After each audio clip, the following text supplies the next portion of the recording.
You are listening to Alex Nanlohi Podcast, to know the Lord and to make Him known.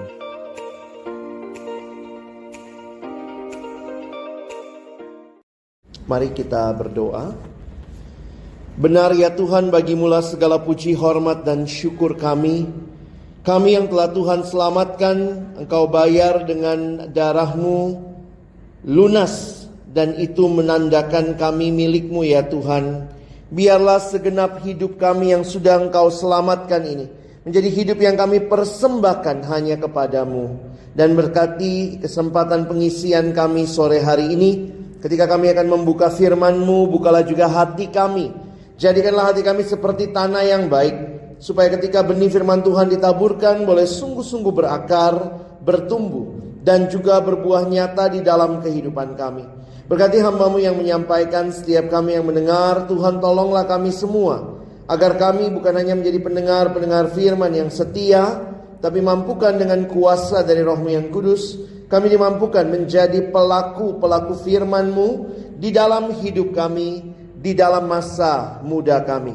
Bersabdalah ya Tuhan, kami umat-Mu sedia mendengarnya, dalam satu nama yang kudus, nama yang berkuasa, nama Tuhan kami Yesus Kristus. Kami menyerahkan pemberitaan firman-Mu. Amin. Silakan duduk. Kayaknya saya ambil ini aja ya, biar lebih dekat. Shalom. Selamat sore teman-teman sekalian. Kita bersyukur buat kesempatan ini. Saya siapkan satu presentasi PowerPoint. Kalian nanti bisa minta juga PowerPoint-nya. Dan ini kembali akan bicara tentang pelayanan. Saya akan bagi dua. Bagian pertama saya jelaskan sedikit dulu tentang konsep pelayanan. Lalu nanti bagian kedua saya akan jelaskan tentang konsep ibadah. Karena saya diminta untuk bicara kepada teman-teman dalam konteks sebagai pelayan altar.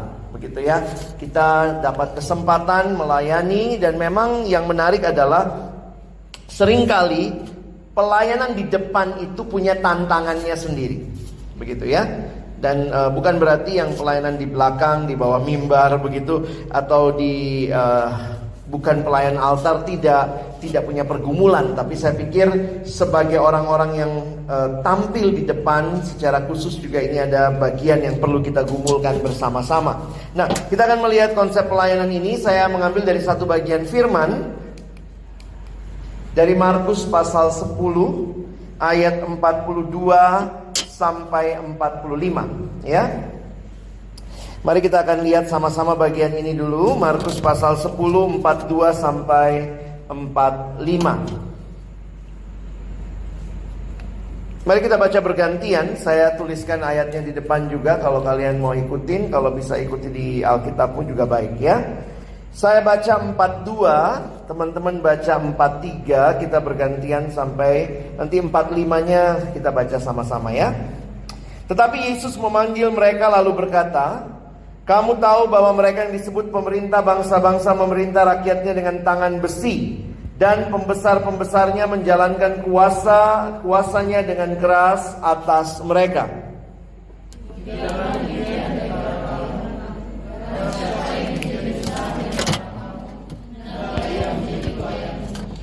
Dan barang siapa ingin menjadi yang terkemuka di antara kamu, hendaklah ia menjadi hamba untuk semuanya. Kita baca sama-sama ya. 1, 2, iya. Karena anak manusia juga datang bukan untuk dilayani, melainkan untuk melayani dan untuk memberikan nyawanya menjadi tebusan bagi banyak orang.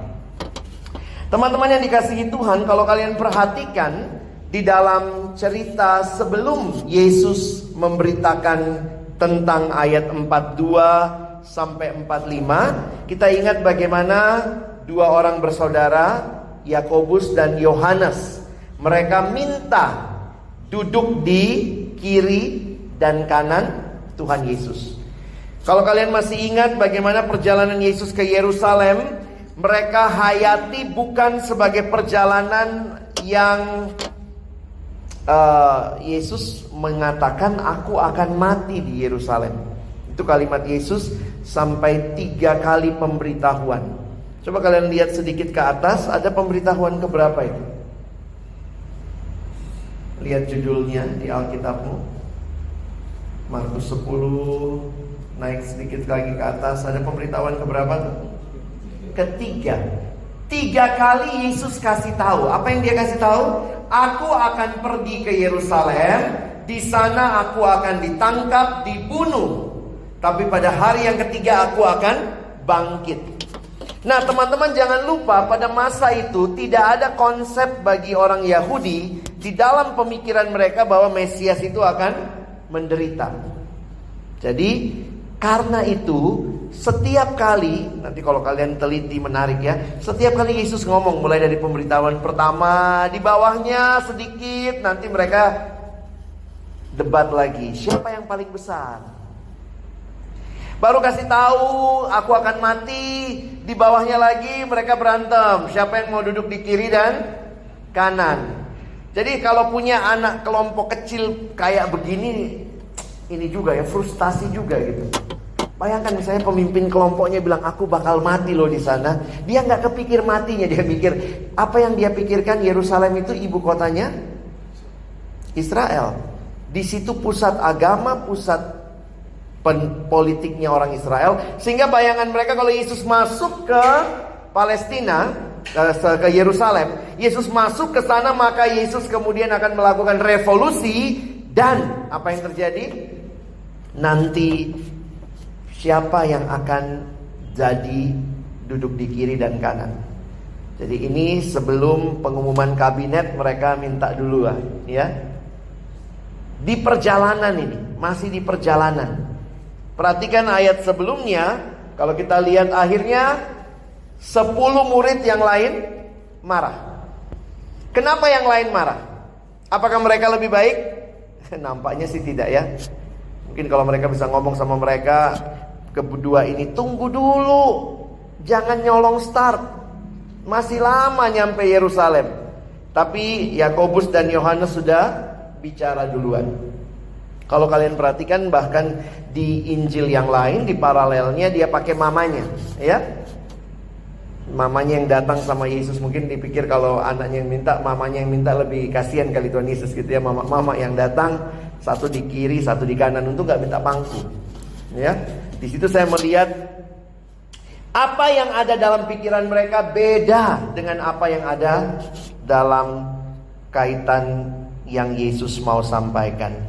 Nah, mari perhatikan sebentar. Di titik inilah Yesus mengajarkan mereka. Saya melihat Yesus secara fokus mengajar semuanya. Karena kalau betul 10 itu lebih baik, pasti Yesus akan ngomong, "Weh, yang berdua dengar nih, lihat yang 10 ini." Tapi lihat ajarannya di ayat 42 tadi. Sorry ya. Oke. Tapi Yesus memanggil mereka. Siapa yang dipanggil? Mereka semua, ya. Nah, lihat kalimatnya. Kamu tahu bahwa mereka yang disebut pemerintah bangsa-bangsa memerintah rakyatnya dengan tangan besi, dan pembesar-pembesarnya menjalankan kuasanya dengan keras atas mereka. Tidaklah demikian di antara kamu. Barang siapa ingin menjadi besar di antara kamu, boleh tanya enggak? Kalau begitu boleh enggak jadi besar? Yesus ngomong nih, barang siapa ingin menjadi besar di antara kamu. Ini bukan badannya ya. Barang siapa ingin jadi besar. Jadi boleh gak jadi besar? Boleh. Tapi caranya, lihat. Hendaklah ia menjadi pelayan. Barang siapa ingin menjadi yang terkemuka. Boleh gak jadi terkemuka? Boleh. Tapi caranya, hendaklah ia menjadi hamba untuk semuanya. Teman-teman, saya pikir kalau kita sungguh-sungguh ikut ajaran Yesus ini, maka sebenarnya kita bukan berlomba-lomba sekadar mau satu posisi, tapi harusnya kita jadi orang yang berlomba-lomba melayani, berlomba-lomba menjadi hamba untuk semuanya. Nah, saya ingin mengajak kita merenungkan beberapa hal. Saya catat semua di dalam slide begitu ya. Yuk kita baca sama-sama. 1, 2, ya. Banyak orang menganggap dirinya sebagai seorang pemimpin Kristen, baik di kantor, organisasi, rumah, atau gereja. Meskipun konsep dan aksi kepemimpinan mereka sangat berbeda dengan konsep dan aksi kepemimpinan yang pernah diajarkan dan didemonstrasikan oleh Yesus Kristus. Saya melihat sebagai seorang yang melayani altar, berarti saudara juga dianggap pemimpin kan? Karena biasanya kalau kita mimpin di depan, mau kita jadi pemusik, mau kita jadi MC, mau jadi singer, kita adalah orang-orang yang memimpin sebenarnya. Tapi memang yang perlu kita hayati, kita benar-benar memahami nggak konsep melayani. Perhatikan, konsep Yesus tentang kuasa jelas berbeda. Namun penting untuk diingat, Yesus sendiri tidak meniadakan kuasa. Karena Yesus sendiri mengatakan bahwa ia memiliki kuasa. Jadi ada yang bilang, oh pemimpin itu seorang yang punya kuasa. Dia punya kuasa, dia bisa memberikan pengaruh. Jadi orang yang memberi pengaruh, memberi kuasa. Nah, yang menarik yang Yesus lakukan dalam bagian ini, yang Yesus lakukan ya, adalah membongkar dan memperbaiki pengertian kuasa dan penerapannya oleh pemimpin. Jadi dia bukan meniadakan kuasa, tapi dia bongkar, dia perbaiki pemahamannya. Apa yang penting? Saudara perhatikan, ajaran Yesus sama sekali tidak berfokus pada kuasa seorang pemimpin, namun kerendahan hati seorang pelayan. Jadi teman-teman, kalau kita mengerti memimpin, harusnya kamu juga mengerti melayani.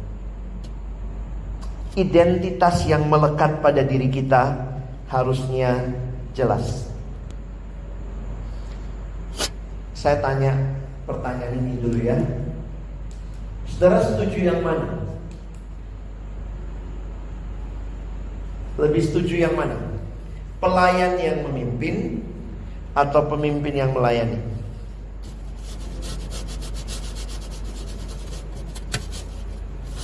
Ayo diskusi berdua-berdua.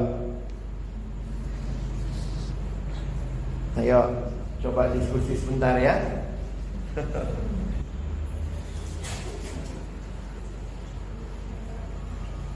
Lebih setuju yang mana?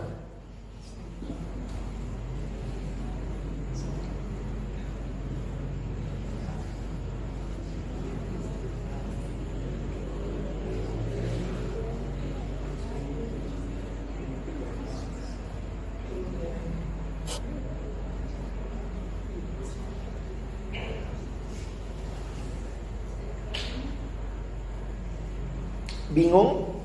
Bingung. Saya pernah datang ke satu kampus, lalu kemudian biasakan saya datang lebih awal kali ya. Lalu kemudian saya mau tunjukkan kepada kalian pemahaman tentang melayani. Ya, seringkali pemahamannya jadi unik juga. Jadi waktu saya datang ke satu kampus, saya datangnya kecepatan. Jadi saya duduk sementara pengurus masih atur-atur bangku. Nah di Jakarta tuh biasanya mereka takut kali pembicara kesepian, dikasih temen gitu ya. Tapi yang nemenin saya juga, saya pikir lebih baik dia ngatur bangku gitu ya. Masih banyak bangku, karena kami pakai kelas yang habis kuliah. Jadi saya lihat dia udah gelisah juga. Saya bilang, gak apa-apa dek, saya ditinggal aja, gak masalah kok, gak mati juga kan. Kalau kau tinggal kan aku bisa main game atau apa gitu ya. Maksudnya kalau saya ditinggal kan saya bisa persiapan, bisa apa gitu ya. Bener nih bang, iya gak apa-apa, silakan kau bantu-bantu beres-beres. Ya udah, dia bantu beres-beres. Tidak lama kemudian ada satu jemaat yang datang. Dan mungkin karena dia rasa gak enak, jadi jemaat itu dipanggil sama dia, sini kau temenin Bang Alex. Ditaruhlah jemaat ini di sebelah saya. Jadi anak itu pun bingung, datang duluan, bukannya kenapa disuruh nemenin pembicara. Dia duduk sebelah saya, sudah kenalan, sudah, terus dia kayaknya takut, saya juga bingung gitu ya. Saya lihat ke sana, lihat ke dia pura-pura buang muka. Pas dia lihat ke saya juga buang muka.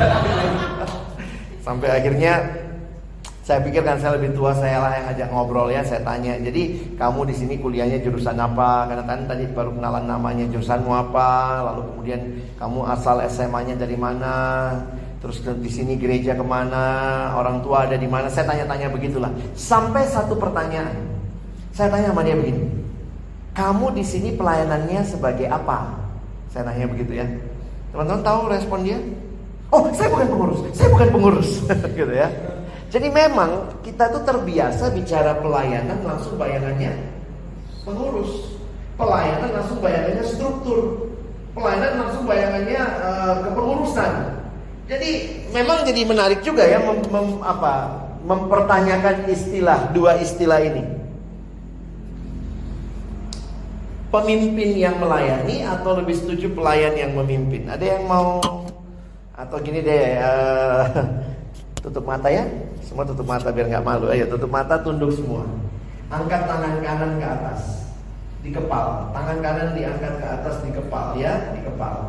Siapa yang setuju pelayan yang memimpin? Sambil tutup mata, angkat jari telunjukmu. Tutup mata, angkat jari telunjuk. Kalau kamu setuju pelayan yang memimpin, angkat jari telunjuknya. Oke. Yang kedua, siapa yang setuju pemimpin yang melayani? Telunjuknya diangkat. Oke, turunkan tangan, buka mata. Oke.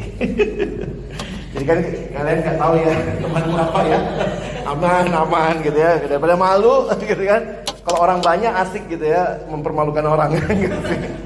Enggak ya teman-teman, kita lagi bicara apa sih yang lebih. Saya nikmati pemahaman ini waktu saya baca buku teman saya yang ditulis oleh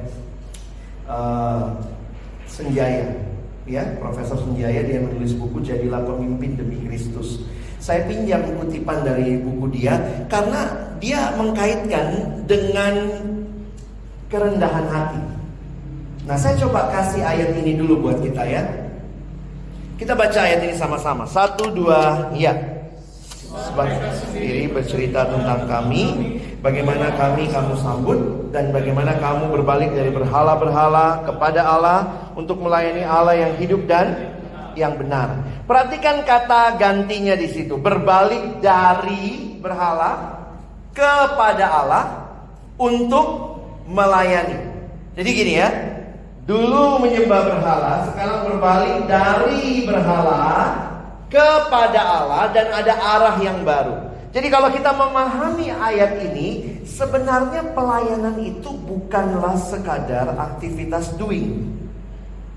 Tapi pelayanan itu adalah being kita yang sudah diselamatkan Tuhan, yang sudah berbalik dari berhala kepada Allah. Semua orang yang sudah meninggalkan berhala dan menyembah Allah, saudara dan saya adalah seorang pelayan.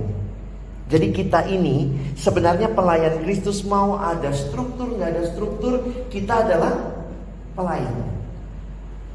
Dan ini yang menolong saya menghayati, saudara mungkin jadi mantan pengurus, tapi seumur kamu hidup kamu belum pernah mantan pelayan. Benar? Pelayan itu satu status atau ya melekat pada diri kita, dan ini nanti di surga selesai. Wisudanya di sana. Ada yang mau wisuda duluan? Selama kamu dan saya hidup, kita adalah pelayan. Nah, sementara, nah ini balik lagi ya, kalau si Senjaya pemahamannya begini. Seringkali kalau kita bicara memimpin, itu biasanya kaitannya sama struktur. Jadi kira-kira dia setuju yang mana? Kita itu adalah dasarnya, semua kita adalah pelayan. Lalu kita pelayan disuruh memimpin. Gimana dia menjelaskan? Kita coba lihat ya. Pemimpin pelayan, servant leader. Jadi memang unik juga ya. Kalau servant leader kan Indonesia DMD gitu, gimana? Menerangkan, diterangkan. Jadi kalau diterjemahkan servant leader, jadinya pemimpin pelayan. Bukan pemimpin yang melayani, namun pelayan yang memimpin. Kenapa? Ia bukanlah seorang pemimpin lalu merelakan diri untuk melayani orang lain. Namun ia pertama-tama adalah seorang pelayan, seorang hamba Allah, lalu terpanggil untuk memimpin. Supaya saudara tidak merasa diri, saya ini pemimpin, lalu saya merendah-rendahkan diri. Seolah-olah kamu harus terima kasih dong. Saya ini sebenarnya pemimpin, tapi rela jadi pelayan. Saya pernah jadi pimpinan Perkantas Jakarta, jadi PC-nya Perkantas Jakarta. Kalau di sini kayak Kasna gitu ya. Satu hari saya datang lebih awal, saya lihat ruangan agak kotor, mungkin lupa disapu, saya ambil sapu, saya nyapu. Waktu saya nyapu tiba-tiba ada yang datang aja, jangan bang, kenapa abang yang nyapu, jangan. Saya bilang, kenapa? Pemimpin gak boleh nyapu. Tiba-tiba berapa kali saya jadi pembicara, terus bang kita mau ubah ruangannya, abang berdiri dulu ya bang, kita lagi mau setting ruangannya, saya ikut angkat meja, jangan bang jangan. Kenapa? Dosa hamba Tuhan angkat meja. Karena ada konsep dari manusia kita, oh dia pemimpin, kalau pemimpin yang melayani kayaknya wow luar biasa. Tapi sebenarnya pada dasarnya kita sama-sama pelayan kok. Dari yang melayani, seluruh jemaat adalah pelayan sebenarnya. Ada yang dipanggil memimpin. Kamu jadi pelayan altar misalnya. Kamu gak lebih hebat dari yang lain. Status dasarnya sama. Kita pelayan. Miliki hati pelayan. Perhatikan kalimat Paulus. Kita baca sama-sama ya. 1, 2, ya. Saudara-saudara, memang kamu telah dipanggil untuk merdeka. Tetapi janganlah kamu menggunakan kemerdekaan itu sebagai kesempatan untuk kehidupan dalam dosa. Melainkan layanilah seorang akan yang lain oleh kasih. Sebagai pelayan, ini bagian kita. Servant leadership ini yang harusnya muncul dan kita pahami. Nah, kalimat berikut ini yang memang bisa jadi like this. Saya senang sekali dari Senjaya. Dia simpulkannya begini. Memimpin adalah melayani. Namun melayani belum tentu memimpin. Yang tidak mau melayani tidak boleh dan tidak berhak memimpin. Pemimpin adalah pelayan. Namun pelayan belum tentu pemimpin. Karena itu yang tidak rela menjadi pelayan tidak layak jadi pemimpin. Siapa yang boleh berdiri jadi pelayan altar? Memimpin, saya pikir bukan orang-orang yang karena pas tugas MC, pas tugas jadi pemusik, tapi yang lebih basic, kamu memang punya hati yang saat ini mau melayani Allah yang hidup. Miliki konsep pelayanan yang benar, sehingga waktu engkau memimpin, kamu tidak lupa diri. Waktu kamu memimpin, tetap dengan hati yang melayani. Waktu kamu lagi tidak memimpin pun, kamu tetap orang yang hatinya melayani Tuhan. Jangan tiba-tiba mendadak sok rohani karena minggu itu kau tugas. Mulai saat teduh diperbaiki, ketemu orang biar oh haleluya, oh puji Tuhan, kepentok Maranatha. Hari jangan mendadak rohani seolah-olah karena saya memimpin maka saya pura-pura jadi punya hati pelayan. Tapi biarlah kita adalah orang-orang yang memang dasarnya punya hati yang melayani. Dan ketika Tuhan percayakan memimpin di depan, yang keluar bukan sok memimpin, tapi saya sedang melayani. Hati-hati karena di depan ini banyak hal bisa terjadi.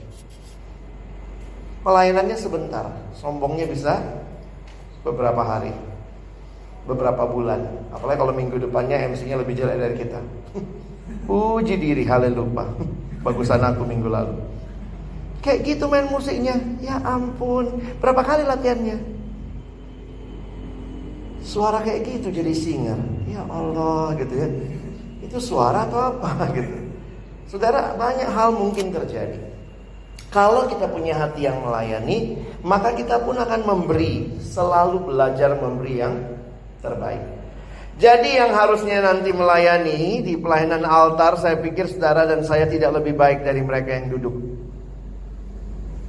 Kepemimpinan harus bercirikan hati yang melayani.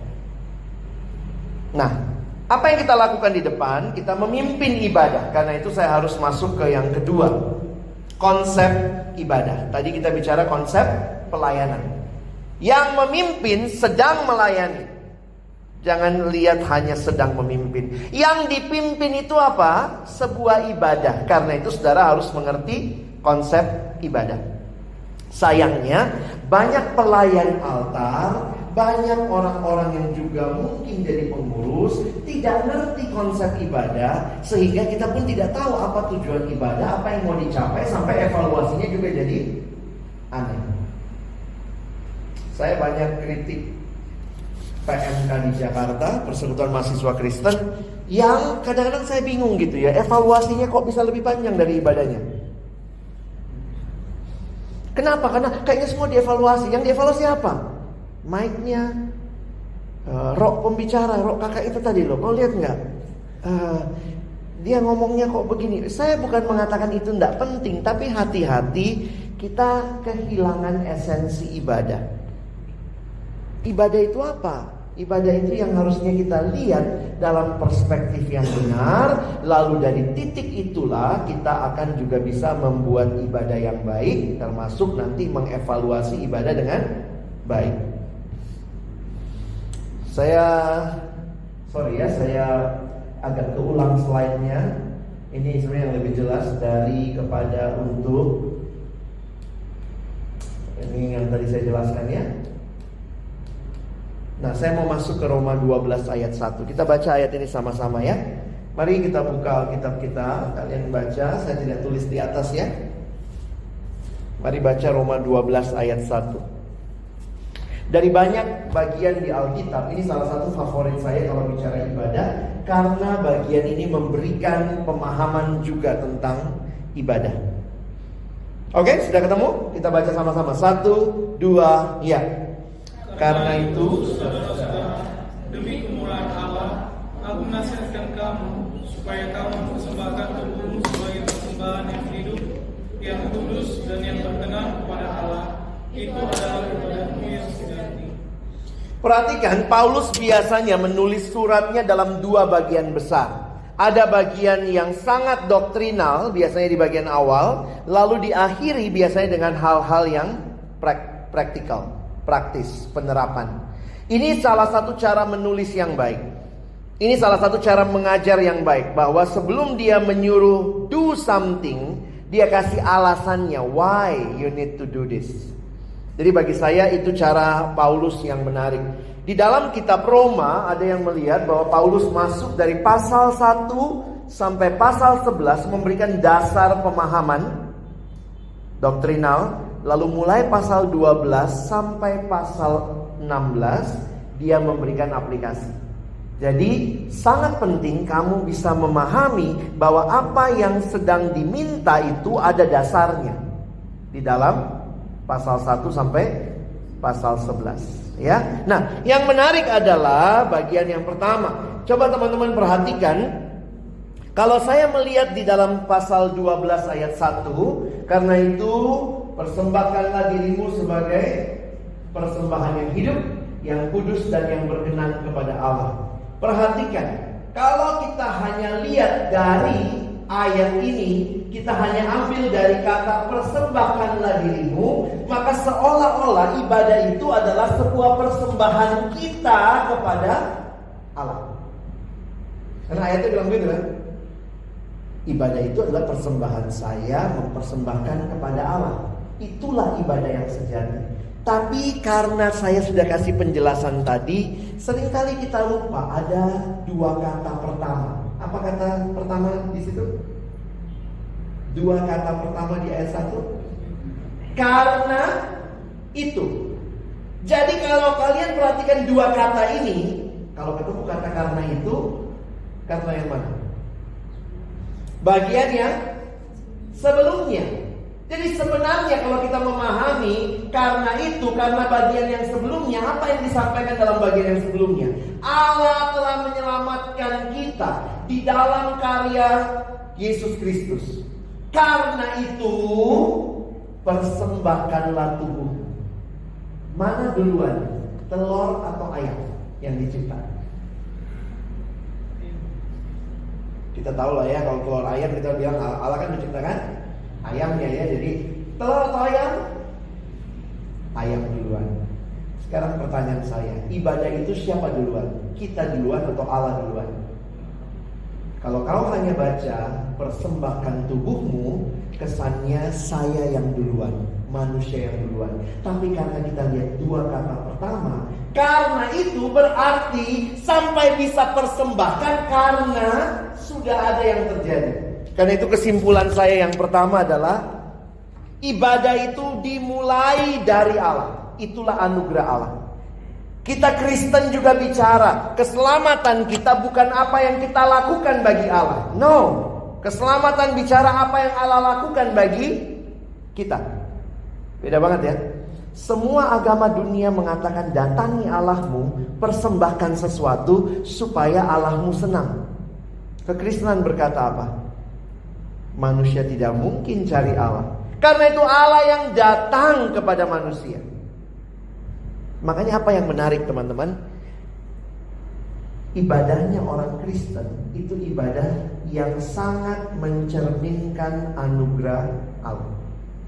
Kalau kamu bisa menyusun ibadah dengan baik, kamu mengerti prinsip ibadah dengan baik, kamu bisa menunjukkan anugerah dengan sangat jelas. Karena ibadah itu bukan dimulai dari kita, tapi dimulai dari Allah. Nanti kita lihat lagi aplikasinya ya. Jadi kan kalian minta, gimana bang membuat ibadah yang kreatif segala macam. Sebelum bicara kreatif, ngerti dulu apa itu ibadah ya. Karena nanti jangan-jangan kau kreatifin salah pula. Karena biasalah kreatifnya kita jadi menghilangkan unsur-unsur penting. Ibadah itu adalah undangan Allah pada kita. Allah yang memulai dalam karya keselamatannya, ya. Lalu berikutnya, perhatikan digunakan istilah persembahkanlah tubuhmu. Menarik sekali kalau kalian perhatikan di dalam konteks orang Yahudi pada waktu itu atau orang Yunani di mana Paulus menyurat kepada orang di Roma, konsep mereka waktu itu yang rohani yang dipersembahkan kepada Allah adalah bagian yang rohani. Makanya saya pikir pasti waktu mereka baca ini mereka kaget karena Paulus menggunakan kata tubuh. Karena filsafat Yunani pada waktu itu tubuh ini jahat, roh itu baik. Jadi ibadah bagi mereka hanya bicara tentang roh. Tapi Paulus menggunakan kata yang berbeda. Paulus bilang persembahkanlah tubuhmu. Kata aslinya dipakai kata dagingmu. Jadi itu kayak buat orang Yunani pada waktu itu, ibadah mempersembahkan daging, tubuh. Tubuh kan bukan ini jahat. Nah ini bagi saya Paulus mengajarkan teologi ini. Ibadah adalah persembahan seluruh hidup, totalitas. Karena itu kita tidak melihat lagi sebagai orang-orang yang beribadah. Ibadah itu bukannya yang tadi saya bilang ya, kudus, mendadak kudus 2 jam ibadah, selebihnya kudis. Gak bisa begitu. Tapi ibadah itu adalah seluruh hidup. Memang akhirnya kalau dosen saya kasih 2 pemahaman. Ada ibadah formal, itulah kita ke gereja, kita ke kebaktian, persekutuan. Tapi sebenarnya seluruh hidup yang adalah ibadah itu ibadah informal. Berarti waktu kamu lagi studi, duduk di kelas, itu juga bagian dari ibadah. Sedang mempersembahkan totalitas hidup di hadapan Allah. Karena itu dalam bahasa Latin ada istilah coram Deo, living in the presence of God. Kita harusnya mempraktekkan hidup coram Deo. Lagi nonton drama Korea, coram Deo. Lagi main game online, coram Deo. Saya sedang hidup di hadapan Allah, melakukan aktivitas kita, melakukan hobi kita lagi rekreasi, harusnya semua dilakukan di hadapan Allah. Sehingga disitulah menolong kita, ini dilakukan, ini enggak. Kenapa? Kalau ini salah, ini enggak pas. Film Koreanya bagus, tapi ada adegan-adegan yang tidak pantas dilewatin. Jangan diperlambat di bagian itu, di zoom lagi. Nah, itu namanya living in the presence of God. Jadi jangan mendadak kudus kalau mau ibadah. Tapi biarlah kamu adalah orang yang kudus, sehingga setiap kali kamu diberikan kesempatan pelayanan altar, pelayanan itu akan menjadi satu bagian yang menyatu, ya. Bagi saya ini menarik untuk kita perhatikan. Ibadah itu dipersembahkan di dalam Kristus. Nah, ini jadi menarik untuk memperhatikan 3 istilah yang muncul di situ, ya. Persembahkanlah tubuhmu sebagai persembahan yang hidup, kudus, berkenan. Beberapa penafsir mengkaitkan ini dengan pengajaran perjanjian lama sebenarnya yang persembahan korban. Masih ingat ya? Di perjanjian lama ada persembahan korban. Tapi menarik sekali Paulus menggunakan istilah yang berbeda. Di perjanjian lama semua korban mesti dimatikan. Paulus bilang persembahkan tubuhmu sebagai persembahan yang hidup. Kalau kudus memang persembahan di perjanjian lama juga gak boleh ada cacatnya. Dan itu pleasing to God. Nah, pertanyaannya, mungkinkah kita yang hidup di dalam dosa mempersembahkan yang hidup, yang kudus, yang berkenan kepada Allah? Dosen saya kasih ilustrasi begini.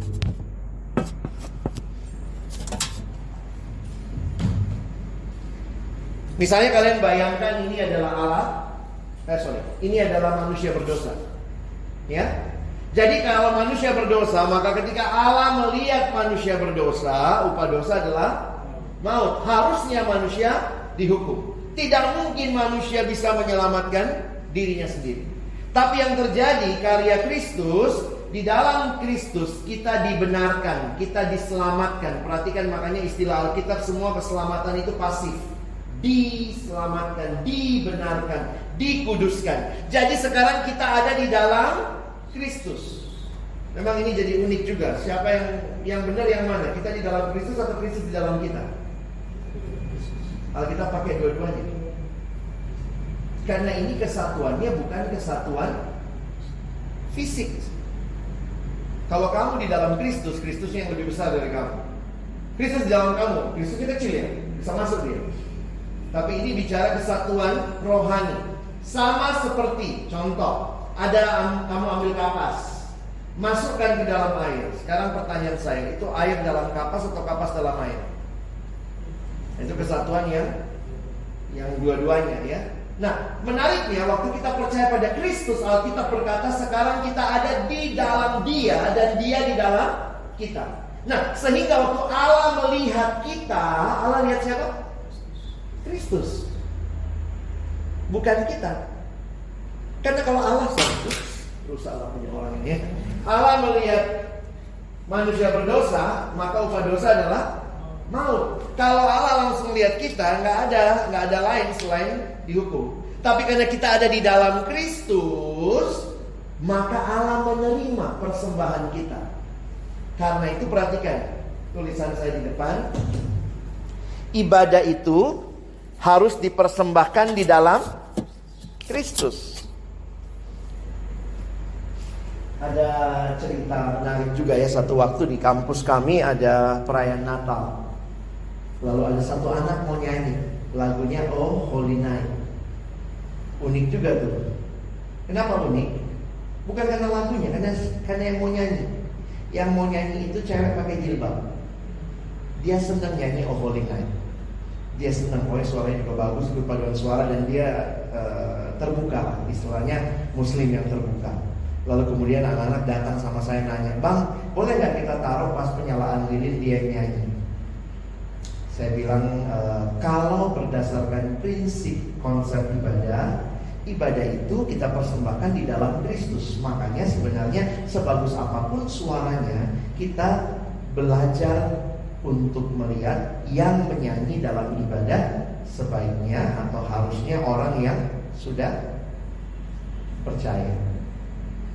Boleh gak dia nyanyi? Boleh, tapi nanti di perayaan. Di perayaan boleh. Tapi di dalam ibadah seberapa bisa kita lihat bahwa kita menolong yang menyanyi itu adalah orang yang kenal siapa Kristus yang kepadanya dia menyampaikan pujian itu. Jadi ibadah itu bisa kudus, hidup kudus berkenan, bukan karena orangnya, tapi karena karya Kristus. Karena itu orang yang mengalami karya Kristus mempersembahkan ibadah, itu hal yang indah. Jadi akhirnya hal itu kan biasa sih, terus kalau kan kesempatan penginjilan. Bukan, kalau penginjilan jangan begitu caranya. Penginjilannya di luar ibadah. Karena kalau ibadah kita sedang bicara dipersembahkan di dalam Kristus. Coba, kamu jadi MC sama siapa? Mata Najwa Shihab jadi MC, bagusan siapa? Mungkin bagusan Najwa, tapi kenapa kau yang jadi MC? Kenapa kau yang dipilih melayani di altar? Karena kita mencari orang yang sudah hidup di dalam Tuhan. Main gitar, bagusan mana? Sorry, adik kita tadi atau Dewa? Ya mungkin logikanya aja ya, Dewa lah gitu ya. Dewa kan mungkin gak kuliah, gak apa ya, kau kuliah bukan itu pekerjaan utamamu ya. Si Dewa main dengan bagus, tapi kenapa bukan dia yang main di ibadah kita? Karena di dalam ibadah kita tidak hanya sekedar cari yang skillnya bagus, tapi kita bicara kerohanian. Dan ini sekalian saya masukkan aplikasi ya. Kenapa misalnya kok kayaknya kita ketat banget dan segala macam. Itu bicara tentang bagaimana. Tapi ada gak kesempatan orang itu melayani? Mungkin ada, tapi bukan di acara ibadah itu. Mungkin di perayaan atau mungkin di ibadah yang lebih kecil, yang istilahnya dia pun ditolong untuk bisa kenal dia nyanyi untuk siapa. Jadi saya pikir kita mesti pahami ya aturan-aturan ini. Karena sekali lagi ibadah itu menjadi berkenan karena dipersembahkan di dalam Kristus. Ibadah itu corporate, ibadah bersama. Maksudnya apa? Perhatikan baik-baik, waktu bicara ibadah, Paulus bicara, sebenarnya bahasa Inggrisnya lebih jelas. Kalau bahasa Indonesia cuma persembahkanlah tubuhmu. Oke, kalau kalian punya Alkitab bahasa Inggris, perhatikan. Di situ dikatakan persembahkanlah your bodies. Offer your bodies. Berarti itu jamak, plural. Maksudnya apa? Paulus sedang bicara bahwa ibadah itu dalam konteks bersama. Saya tidak menutup mata ada ibadah pribadi. Kau saat teduh sendiri, kau di kamar, di rumah. Tapi kalau kita lagi kumpul itu namanya ibadah bersama, corporate worship. Teman-teman ingat, kalau kamu jadi MC, kamu tidak sedang memimpin orang itu dengan Tuhan sendiri, tapi kamu sedang memimpin orang itu dan orang yang lain dalam corporate worship. Karena itu perhatikan, waktu jadi pelayan altar, mesti bisa pahami. Beberapa kali saya lihat itu kata-kata yang disampaikan, ini orang gak ngerti ibadahnya.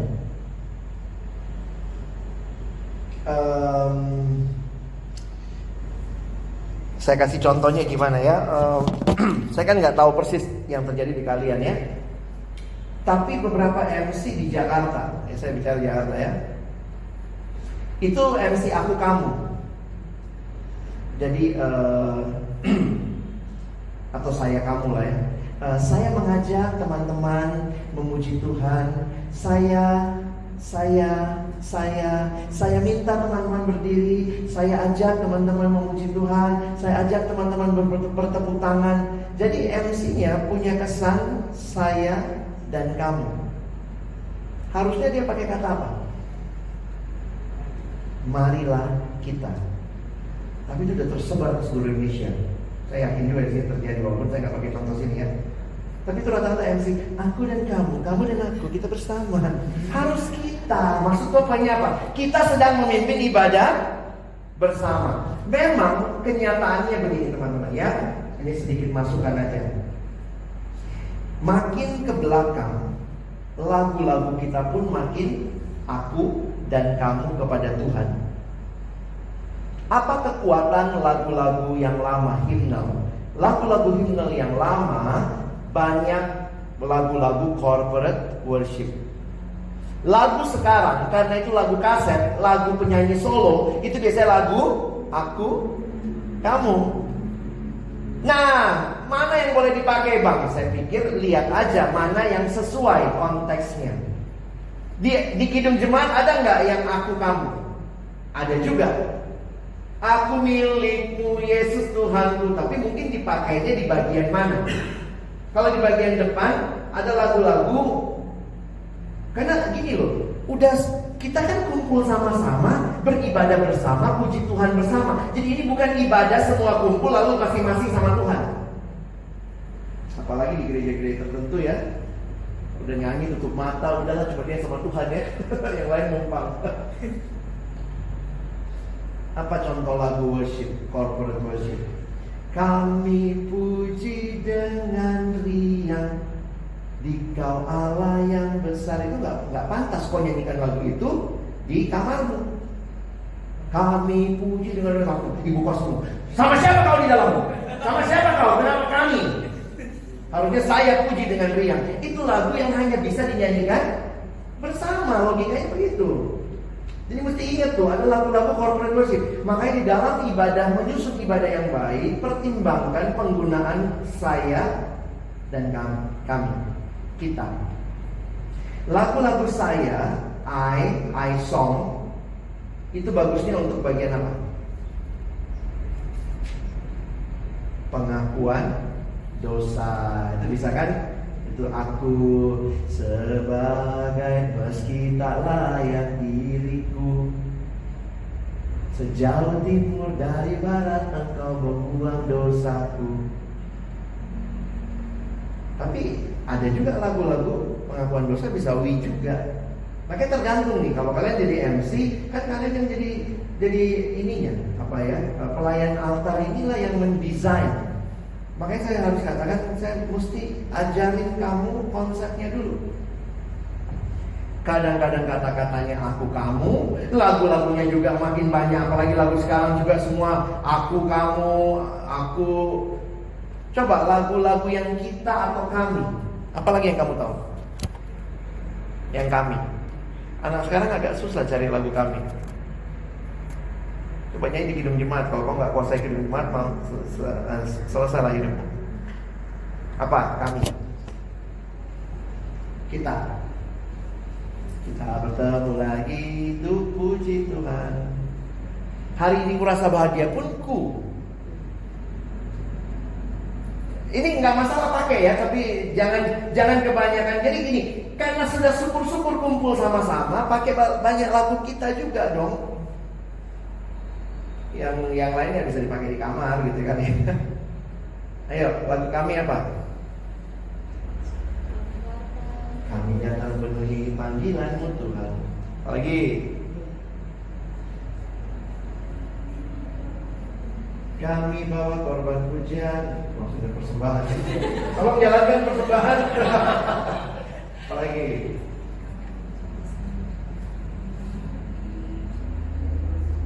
kami memuji kebesaran-Mu. Nah makanya kalau kayak begitu teman-teman mesti ingatkan bahwa ini sedang corporate worship. Jadi sebenarnya sayangnya memang orang sekarang sukanya gitu ya, waktu corporate worship pun di gereja tutup mata, kayak cuma dia sama Tuhan. Kadang-kadang saya matikan tuh layar ya, karena orang juga kami tapi lihatnya ke situ ya. Apalagi kalau lagunya dihafal saling lihat-lihatan lah kau gitu ya, kami gitu ya. Doa Bapak kami juga itu doa korporat ternyata ya. Makanya agak unik juga. Karena banyak orang menjadikan itu kayak jimat, kayak mantra. Ucapkan 3 kali dapat gelas, 4 kali payung cantik, 5 kali voucher nginap. Karena kita bacakan itu hanya kayak mantra. Padahal pengertiannya kan Bapa kami yang di surga. Makanya saya senang banget itu ya, kayak model gereja KBP misalnya HKBP gitu ya. Sebelum kita pulang, marilah kita berdoa, doa yang diajarkan Tuhan Yesus. Itu pas banget tuh, dengar semua orang berdoa, Bapa kami yang di surga, dimuliakan namamu. Itu indah terdengarnya. Kenapa? Itu doa yang kalau saya sendiri, saya jadi merasa sendiri aku ngomong Bapa kami.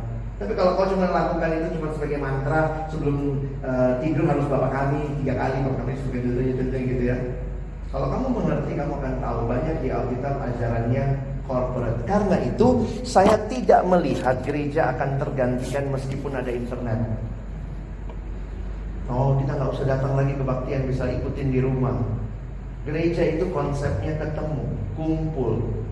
Makanya jangan jadikan perkumpulan itu ibadah individual, tapi bareng-bareng. Tapi harus jadikan itu ibadah bareng-bareng. Baginya gitu ya. Karena kalau ibadah individual ya udah di rumah juga bisa, di kamar juga bisa ya. Terakhir, ibadah yang hidup itu ibadah yang formal dan informal, sukacita dan hikmat. Jadi sebenarnya tidak ada yang namanya ibadah itu kalau kita punya stereotyping. Kalau dia formal pasti harus hikmat. Seolah-olah kaku.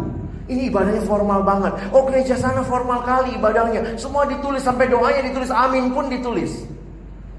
Sementara di sisi lain kalau dia informal, kayaknya itu kacau. Itu bayangannya pokoknya suka-suka dia. Sebenarnya nggak begitu. Harusnya kita bisa membuat, makanya saya pakai istilah ini. Saya lebih suka ibadah yang hidup. Baik formal maupun informal, semua bisa nikmati. Kadang-kadang kan ada stereotyping. Kalau dia formal pasti kaku, nggak suka cita.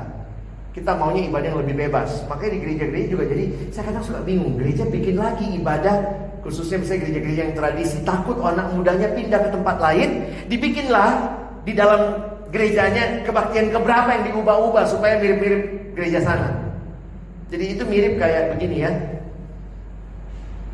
Kau takut, kau penjual KFC, tapi karena takut orang di dalam gerejamu yang KFC ini beli McD, kau buka corner McD di dalam KFC supaya nggak kesana orang itu. Nah itu saya lihat banyak kesalahan juga kali ya. Ya sorry, ini pergumulan pribadi karena saya tahu memang gereja juga kesulitan. Apalagi ini anak muda kami pindah. Kenapa? Di sini nggak pakai full band. Akhirnya dibikinlah waktu yang keberapa tuh ada full bandnya. Ada yang gereja 3 bulan sekali adalah bandnya, begitu ya.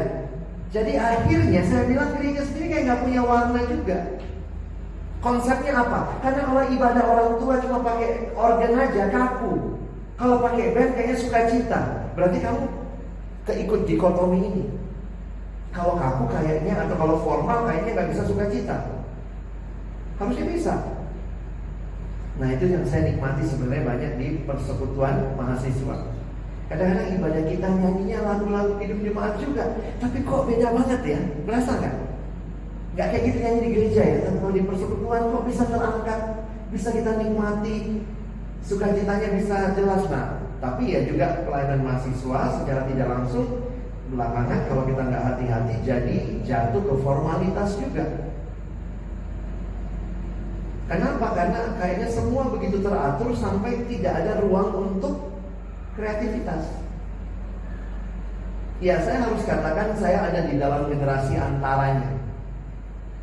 Kalau mau kreatif memang harus ditunjang oleh skill. Itu mau gak mau. Kalau sekarang biasanya MC langsung dia ngasih tahu ya. Zaman saya nggak kayak gitu. MC sekarang yang saya tahu di Jakarta ya, bukan di sini ya deh. Kalau di Jakarta pengulangannya pun udah dia kasih tahu. Nanti aku ulang 2 kali, 3 kali gitu ya. Jadi itu kayaknya semua udah terencana sempurna. Tapi ada juga orang yang sangat terbuka sama pimpinan Tuhan waktu memimpin, sehingga pengulangannya berapa kali ya suka-suka dia gitu ya. Nah saya pikir ini kombinasinya jangan saling meniadakan. Kita butuh yang formal, pasti bagus juga, ada aturannya, tapi juga ada bagian untuk informal di mana ruang-ruang kreativitas bisa dibuka. Karena itu sebenarnya tanda-tanda itu kan sebenarnya tanda-tanda kreativitas. Kalau kau sudah janjian sama pemusiknya, aku akan ulang 2 kali, referen terakhirnya 1 kali, lalu endingnya 3 kali. Sebenarnya nggak usah lagi kau begini-begini kan? Kan udah diatur. Sebenarnya yang begitu-begitu untuk kreativitas. Tiba-tiba saya lihat jemaatnya senang kali nyanyi, 2 lagi. Itu poinnya. Tapi saya suka lucu, waktu latihan udah dilatih semua berapa kali, tapi masih pakai begini. Ya tapi ya itulah kita kan, supaya dia ingat, takut dia lupa. Tapi jadinya kaku loh, secara nggak sadar. Jadi ini kan sebenarnya begitu saya lihat, ini kayaknya jemaatnya senang banget nyanyinya. Mereka keangkat, saya juga lagi, saya gini, naik. Nah itu yang saya bilang, mesti ditunjang sama skill. Kalau pemusik baru begitu naik, kemana nih? Nah, Kalau kalian pergi ke gereja-gereja yang ibadahnya kayaknya dipimpin Roh Kudus gitu ya, gak ada aturannya ya. Itu benar-benar dia begini langsung pemusiknya ikut, dia begini langsung pemusiknya diam. Kalau di kita, begitu dia begini, kok gak kayak latihan harusnya begini dulu gitu ya. Kita langsung, karena kita gak punya ruang kreativitas, kita ruangnya sangat tertutup. Tapi semua kita atur. Jadi waktu kita begini-begini kadang-kadang saya bilang, oh mulai latihan. Jadi kita yang jemaat udah tahu. Oh udah mau habis gitu ya. Ada yang begini, 2, 1. Sebenarnya ini kan kreativitas. Sayangnya kita jadikan ruang terbatas, kira-kira begitu ya. Nah, karena itu saya simpulkan dulu. Konsep ibadah yang benar dalam satu buku yang saya baca, dia bilang begini. Ibadah yang benar adalah di mana seseorang, perhatikan, individu mengalami perjumpaan dengan Tuhan dalam ibadah bersama. Dan perjumpaan itu mentransformasi hidup mereka yang hadir. Kalau kamu diminta evaluasi ibadah, seharusnya apa yang dievaluasi? Kalau ini definisi, mengalami perjumpaan dengan Tuhan nggak? Ada nggak hal yang berubah dalam hidupnya? Sebenarnya itu kan yang harusnya dievaluasi. Sekarang kita evaluasi apa? Roh, pembicara. Kakak itu kecil kali suaranya. Kayaknya ruangannya tadi agak panas. AC-nya agak mati. Kayaknya pembicaranya terlambat. Itu semua pasti penting. Tapi jangan lupa sebenarnya doa kita, arah dari seluruh ibadah kita, latihan kita yang berkali-kali dilakukan demi orang mengalami perjumpaan dengan Tuhan. Dan seringkali ini yang sulit dievaluasi pakai kertas evaluasi. Gimana nanyanya? Kau berjumpa dengan Tuhan gak tadi? Gimana? Maka mungkin kita bilang apa? Biasanya pertanyaan-pertanyaan yang diturunkan dari situ. Adakah lagu yang berkesan untukmu dalam ibadah hari ini?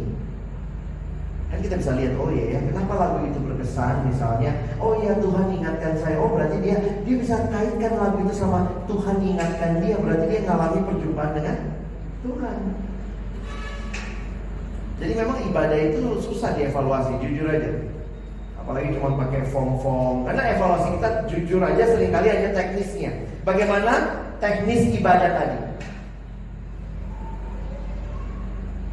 Di dalam Konsili Vatikan kedua, ini punyanya orang Katolik, mereka mengatakan begini: hasil ibadah adalah perjumpaan dengan Allah. Terjadi dua hal.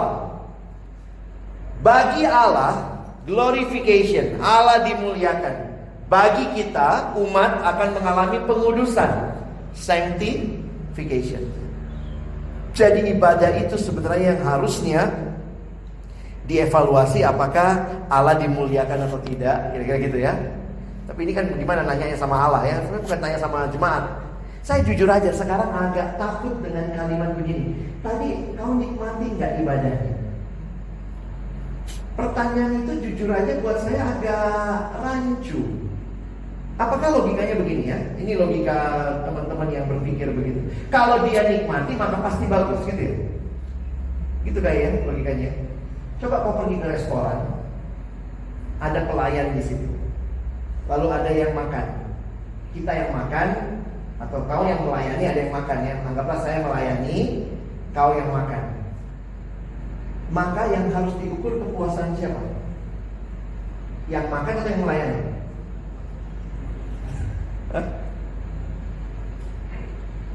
Samuel, kau makan nih. Abang yang layani ya, saya layani. Apa lagi pak? Kurang apa? Maka yang harus diukur kepuasanmu atau kepuasanku? Kepuasan yang makan kan? Jadi apa poinnya kita tanya sekarang? Apakah kau nikmati pelayananmu tadi? Karena asumsi kita kalau dia nikmati pasti orang itu juga nikmati. Belum tentu. Aku nikmati kali-kali loh di depan gini segala macam. Siapa tahu Tuhan bilang busuk kau tadi. Gak suka. Apa itu ibadah kayak gitu? Kau cuma lagi muji-muji dirimu. Jadi saya jujur aja agak sorry ya, saya kayak mau bolak-balik konsep kalian semua ya. Tapi saya jadi bertanya gitu, kenapa yang diukur selama ini di persekutuan? Apakah MC-nya menikmati enggak? Kalau jemaat menikmati masih logis lah ya. Tapi sebenarnya yang paling dalam yang harus kamu tanyakan, dan itu gak ada alat ukurnya, apakah Tuhan menikmati? Dan itu hanya bisa di dalam doa. Tuhan, I have done my best. Nikmatilah pelayananmu. Jadi jangan langsung berasumsi kalau MC-nya menikmati, maka bagus dia jadi MC. Itu mungkin untuk kepuasan komisi acara ya. Tapi Tuhan, kita mestinya bertanya lebih dalam. Tuhan senang gak? Seperti ilustrasi tadi ya. Saya bisa sangat puas loh melayani tadi ya. Misalnya ya, anggaplah saya di restoran Padang ya. Waktu saya Samuel datang makan, saya datang lalu saya nari-nari sama piring itu set. Terus saya bilang set. Terus Samuel bilang, tambah kau nari bang, tambah lama aku makan, tambah lapar aku gak suka tariannya. Langsung aja naruh. Kadang-kadang MC itu banyak kali perintilannya, inilah, itulah, apalah. Tuhan bilang, aku langsung aja gitu. Aku gak butuh gayamu, jangan kebanyakan gaya. Gaya itu adalah tekanan dari apa? Anak fisika ya. Jadi banyak gaya mungkin karena banyak tekanan. Itu loh, saya makin mikir gini. Jangan-jangan kalau saya banyak kali gayanya, banyak kali persiapan yang berlebihan, jangan-jangan Tuhan gak suka.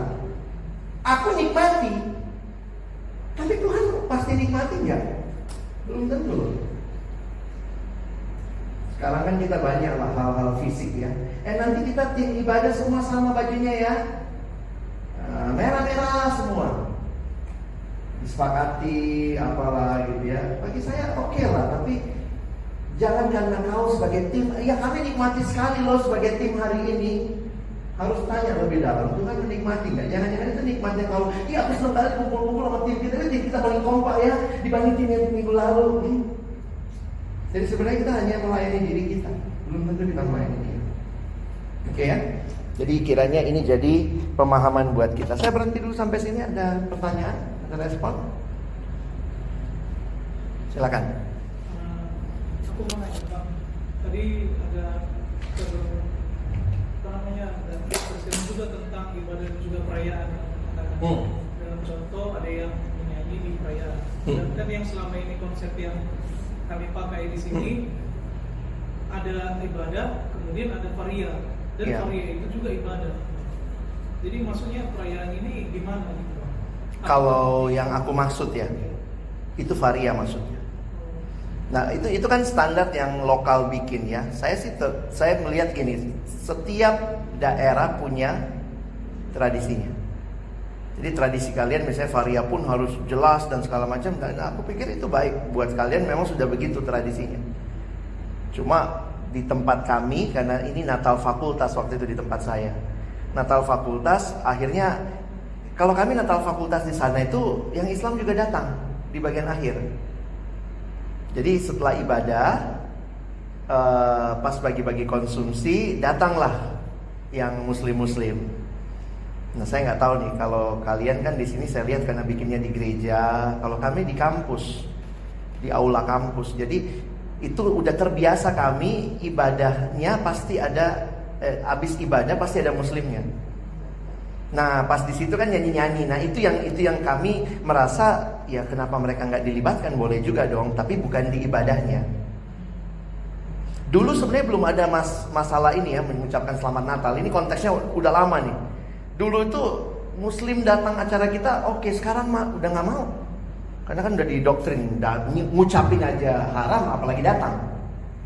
Tapi yang bersyukur kayak di fakultas saya, setiap kali ibadah Natal pasti dari ketua senat, BEM datang dan kasih sambutan. Dari kampus juga. Mungkin kalian perlu juga tuh 1-2 kali ke depan. Kalau betul kalian diakui, saya nggak tahu Kongres sudah masuk di resmi apa belum ya. Tapi kalau kalian secara eksistensi dilihat, bisa aja undang pihak kampus kasih sambutan. Kalau kami biasanya pihak kampus datang kasih sambutan pakai assalamualaikum segala macam. Selesai sambutan dia pulang, kita ibadah. Jadi memang akhirnya itu toleransinya kelihatan di situ. Nah sesudah ibadah datanglah karena ada makanan, datanglah gitu. Nah yang jilbab juga nyanyi Oh Holy Night gitu. Jadi beda konteks. Jadi kita mesti tahu kita ada di mana. Ada yang lain?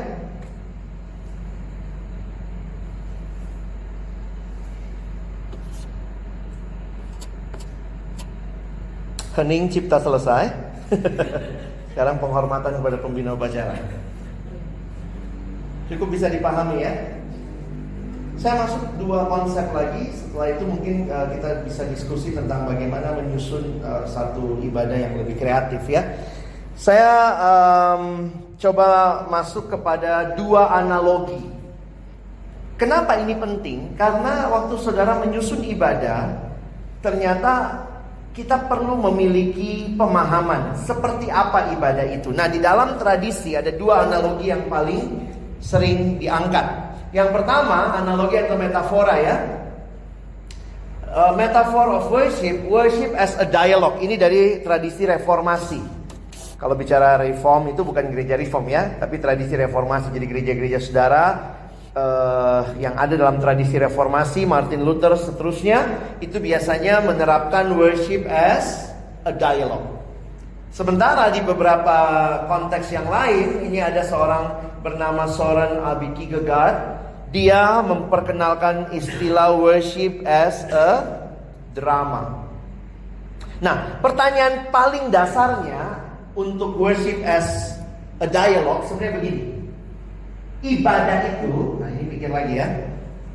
Nanti kita coba lihat mau pakai cara apa. Ibadah itu kita yang undang Allah atau Allah yang undang kita?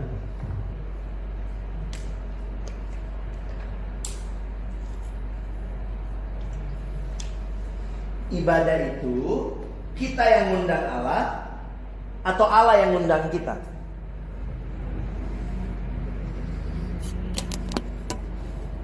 Mau pakai tes lagi.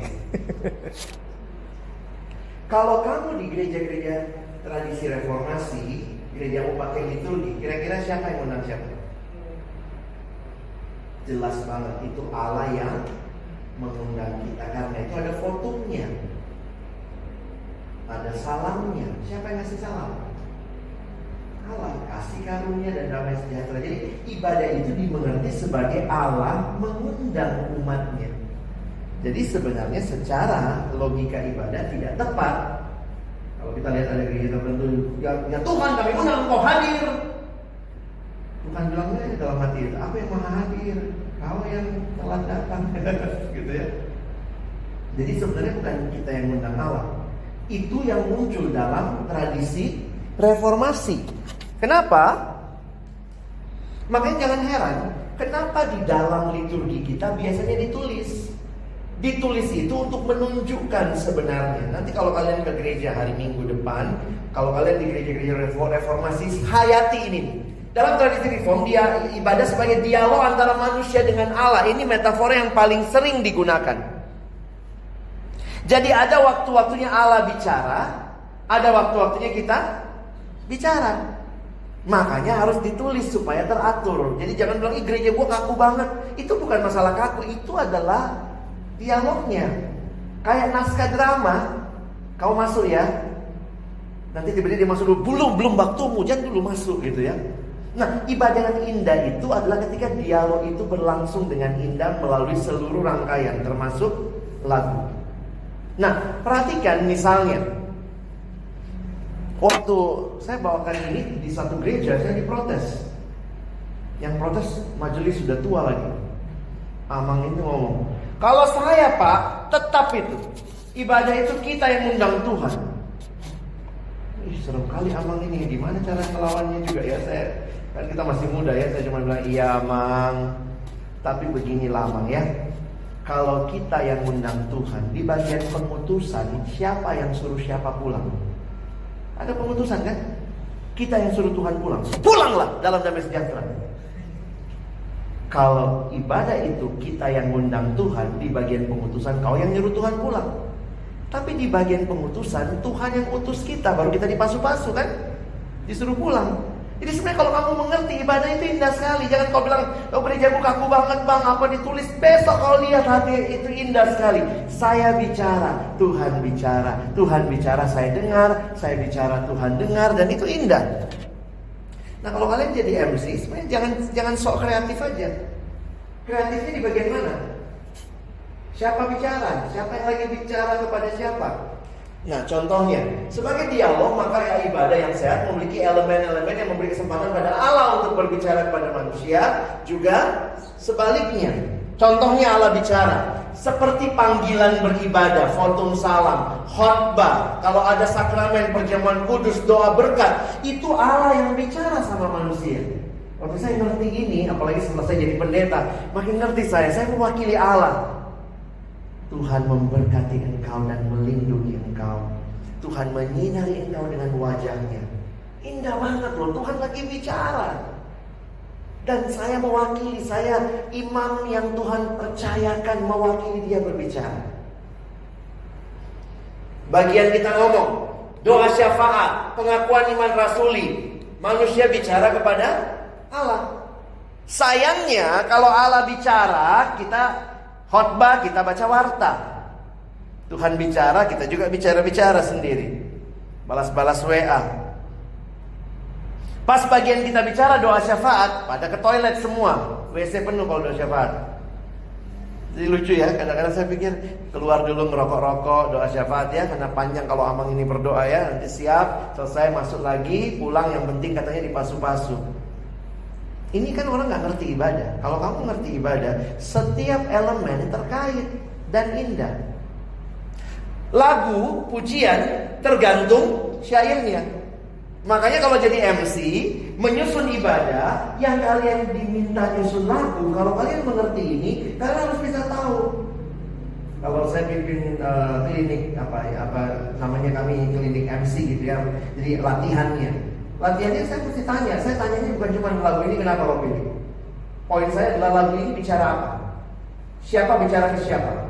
Ini I song atau we song? Jadi bukan cuma dia, aku suka lagu ini loh. Taruh di mana di dalam liturgi sesuai dengan apa isi lagunya. Ini siapa yang bicara kepada siapa? Di dalam lagu-lagu bisa dua kemungkinan. Ada Allah bicara, ada juga kita bicara. Ada yang dua-duanya ada. Ada yang cuma salah satu. Saya kepada Allah saja. Nah, ini yang harus kita pahami ya. Metafora ini menanamkan sikap antisipasi dan teachability. Mau diajar dalam hati kita. Kita sadar bahwa Allah sendiri yang berbicara melalui pengkhotbah, paduan suara, dan pemimpin pujian.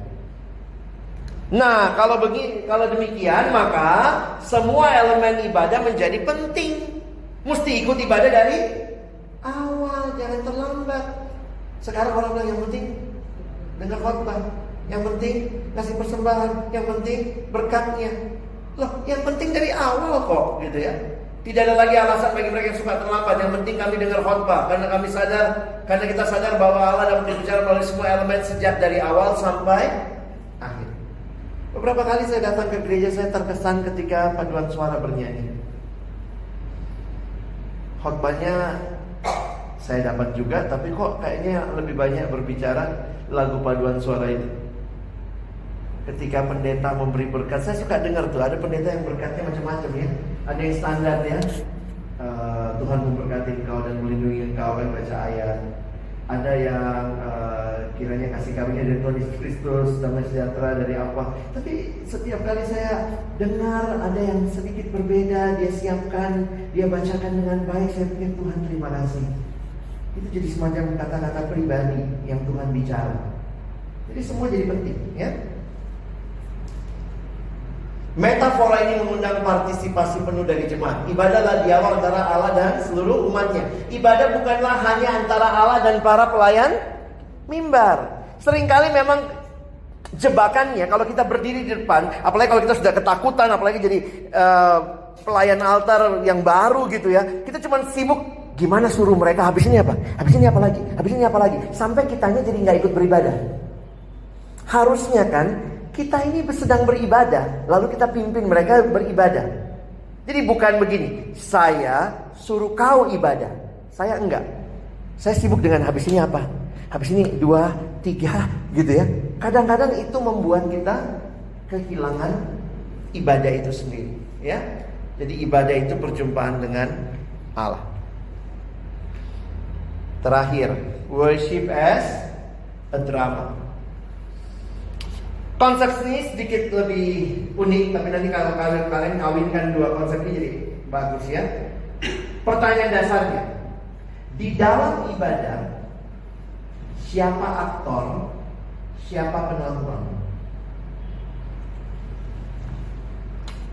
Tuhan aktornya, lalu kita nonton dia, atau kita aktornya dan Tuhan nonton kita? Who is the audience? Kalau tadi pertanyaannya kan siapa yang ngundang siapa? Sekarang pertanyaannya dalam Worship as a Drama, si Kierkegaard nanya, sebenarnya Tuhan nonton kita atau kita nonton Tuhan?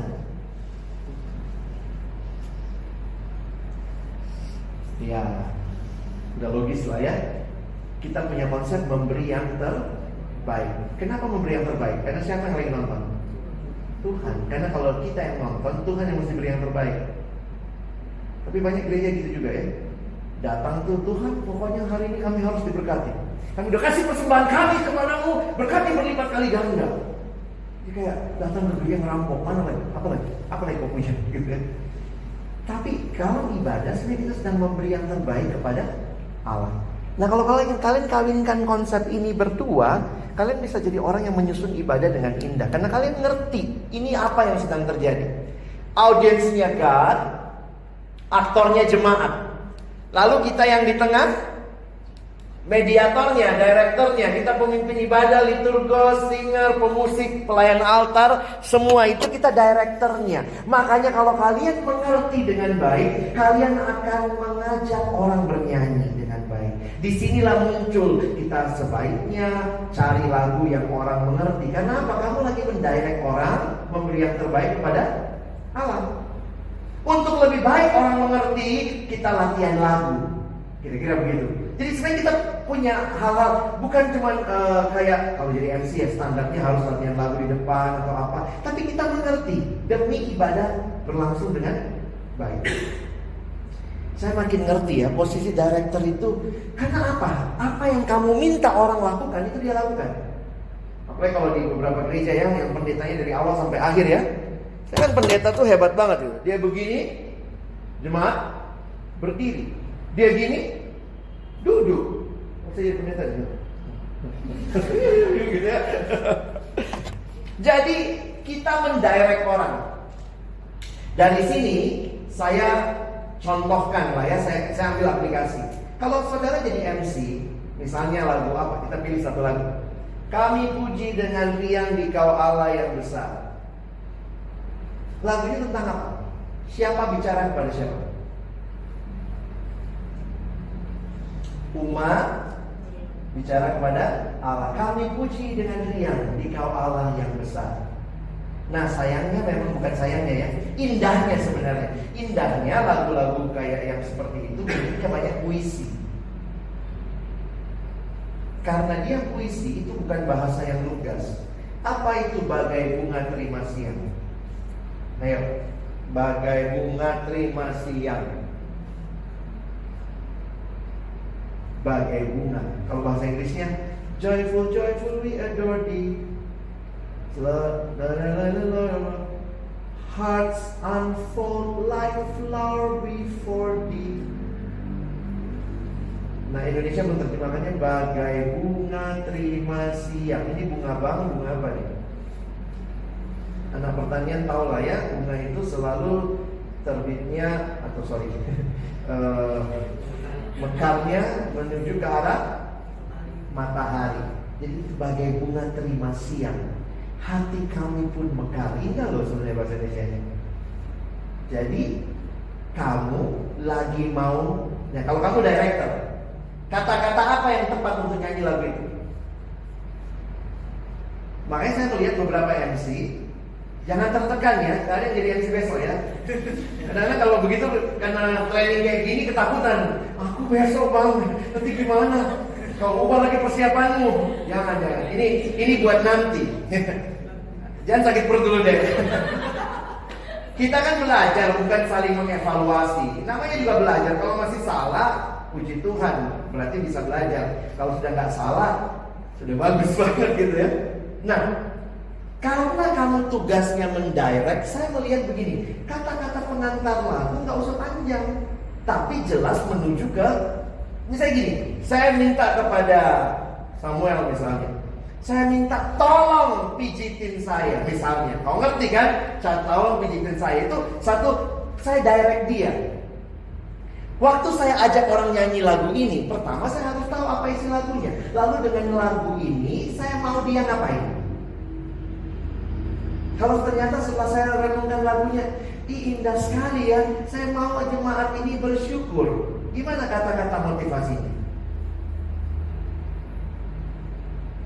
Teman-teman, mari kita bersyukur kepada Tuhan yang sudah memberikan keselamatan itu kepada kita.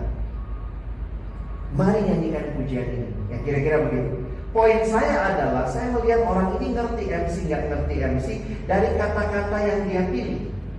Karena dia director, maka dia harus ada kata kerja di situ. Kau mau orang ngapain? Bisa jadi saya mau mereka lagu yang sama. Saya bisa minta mereka di sini bersyukur. Nanti waktu saya MC lagi kapan tahu, saya bisa minta mereka merenungkan. Mari kita merenungkan. Fokus kepada Allah. Itulah yang kita butuhkan dalam hidup. Seperti bunga yang mekar ketika matahari muncul, biarlah hati kita juga siap menyambut Allah. Jadi kadang-kadang saya lihat orang kalau nyusun kata-kata nggak mesti panjang, tapi poinnya adalah karena kau director, kau memimpin orang, apakah kalimat-kalimatmu di dalamnya ada direction? Kau mau ngapain? Nah memang terjebaknya kalau gereja-gereja tradisional, mari nyanyi nomor 3, nomor 4, nomor 5, nomor 10 sada, siang buku ende. Enggak, mereka main sudah nomor segini. Nah itu sebenarnya kan itu tradisi gereja begitu. Tapi kemudian di persekutuan kita mau sedikit memberi jembatan supaya isi lagunya dipahami juga. Karena itu kita renungkan isinya, kita dari isinya itu kita arahkan orang. Nah tapi sayangnya dalam perkembangan ke belakang, kita di persekutuan kadang-kadang panjang kali kalimatnya. Bisa juga kalimat-kalimatnya sederhana. Kalimatnya apa? Ulangi aja kata-kata lagu itu. Kami puji dengan riang, Dikau Allah yang besar. Bagai bunga terima siang, hati kami pun mekar. Mari bersyukur. Nah jelas arah saya.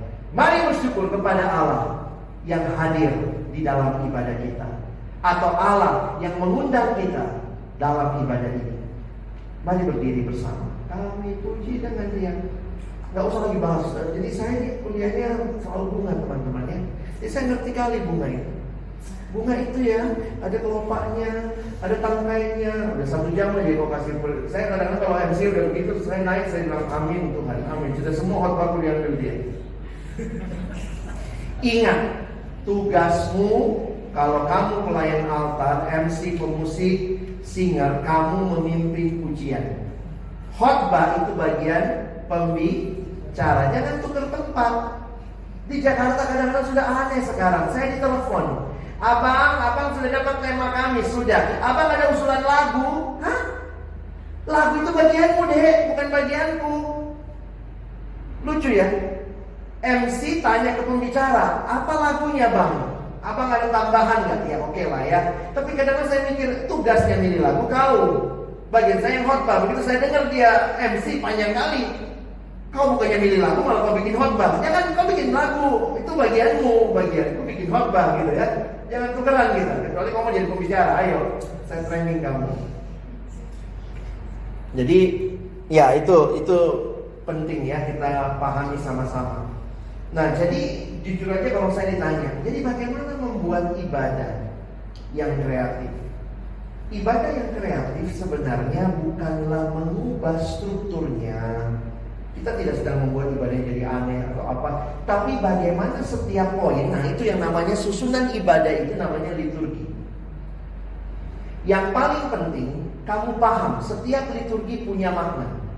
Pengakuan dosa, kalau di gereja tuh habis diakui dosanya ada berita anugerah habis berita anugerah, biasanya kalau pendetanya bilang sebagai pelayan Yesus Kristus, saya memberitakan pengampunan dosa telah berlangsung dalam nama Bapa, Anak, dan Roh Kudus. Terus sudah itu dikasih amanat hidup baru. Kan sudah diampuni dosamu. Ini beritanya, Tuhan ampuni kau. Maka amanat sebagai orang yang sekarang hidup dalam hidup baru, kamu mesti ngapain?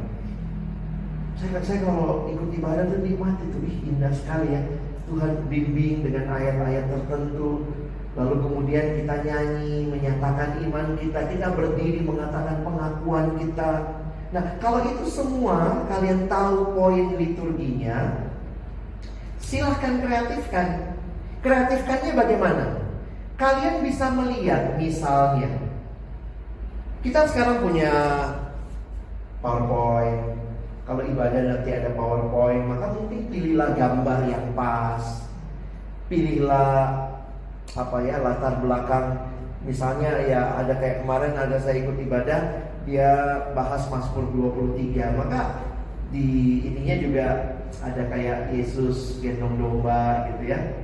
Saya pikir ya itu untuk menolong. Kenapa? Ini generasi, kalian ada dalam generasi yang namanya Epic Generation.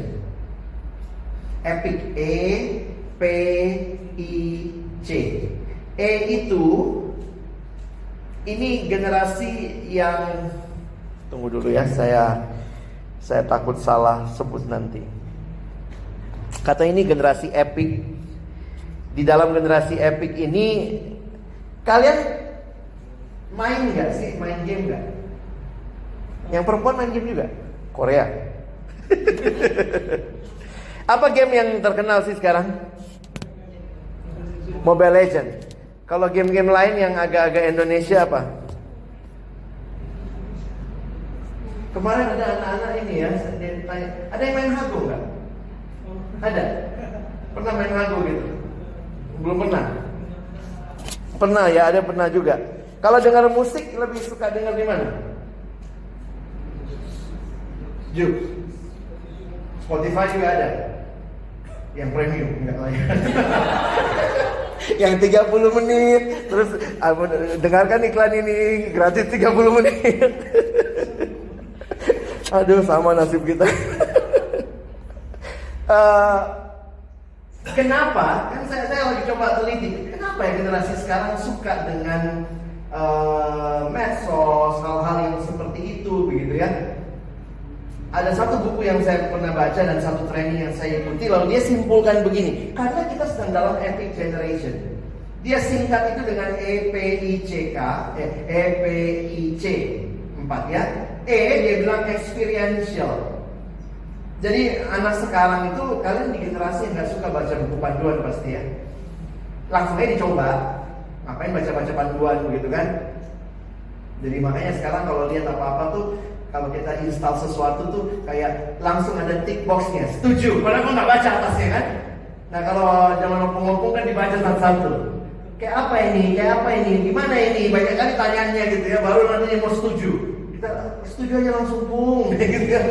Tapi itulah orang zaman dulu. Nah kenapa? Karena generasi sebelumnya itu mulai dengan informasi dulu, baru pengalaman. Generasi kalian pengalaman dulu, baru informasi. Kadang-kadang sudah sering gitu, baru waktu baca, oh pantas dia begini ya.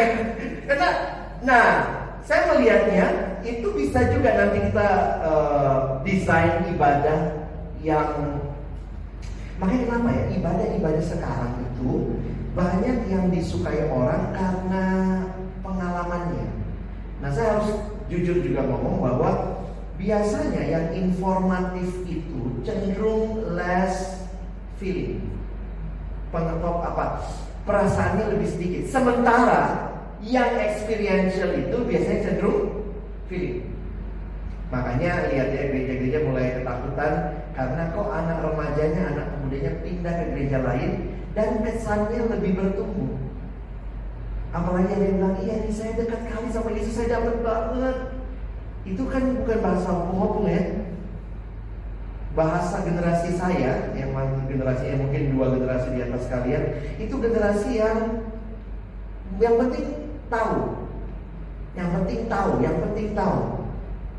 Sehingga beberapa desain ibadah itu memang isinya lebih banyak kayak pengetahuan dan informasi. Nah, saya pun lebih terbuka sekarang kepada ibadah-ibadah yang lebih menyentuh feeling. Mungkin alat musik ditambah. Beberapa bunyi alat musik itu mendatangkan feel tertentu, iya kan? Kalau misalnya kalian dengar biola itu main ya, biola baru dimainkan begitu aja, hujan, langsung ingat mantan. Itu gak tahu dari mana itu logikanya. Nah, misalnya kalau dimainkan dalam kebaktian tuh langsung bisa berasa Tuhan kayaknya deket begitu. Nah, saya harus katakan juga, ibadah-ibadah kita harus mempertimbangkan juga. Bukan berarti membuang informasi, tapi untuk menjangkau generasi yang experiential ini, kita harus terbuka kepada hal-hal seperti itu. Perhatikan, orang suka berantem masalah lagu. Kenapa lagu yang sekarang kayaknya lebih dekat kita sama Tuhan? Karena itu juga kecenderungan dari zamannya. Di zaman abad 16, 17, 18, sampai 19 awal, era modern. Modern itu sangat menjunjung tinggi pikiran. Jadi karena itu keindahan isi lagunya. Lihatlah Kidung Jemaat itu, berapa baiknya? Ada yang sampai 5, ada yang sampai 10. Saya mau tanya, hafal nggak kau? Ada yang sampai hafal 10 bait? Kita kalau nyanyi nggak bisa tutup mata kan? Coba nyanyi cuma tutup mata. Bait 2 kau buka lagi, apa sih? Lupa. Bait 3. Tapi lagu-lagu kaset berapa bait? 1 rata-rata. Udah 1 diulang-ulang lagi. Nadanya gampang. Terus bisa nyanyi tutup mata. Oh, kayaknya Tuhan dekat kali. Kalau lagu Kidung Jemaat udah lagi dekat sama Tuhan, buka lagi karena apa bait Tuhan. Ini Tuhan jauh lagi. Tutup lagi, jauh lagi. Nah, kan maksud saya,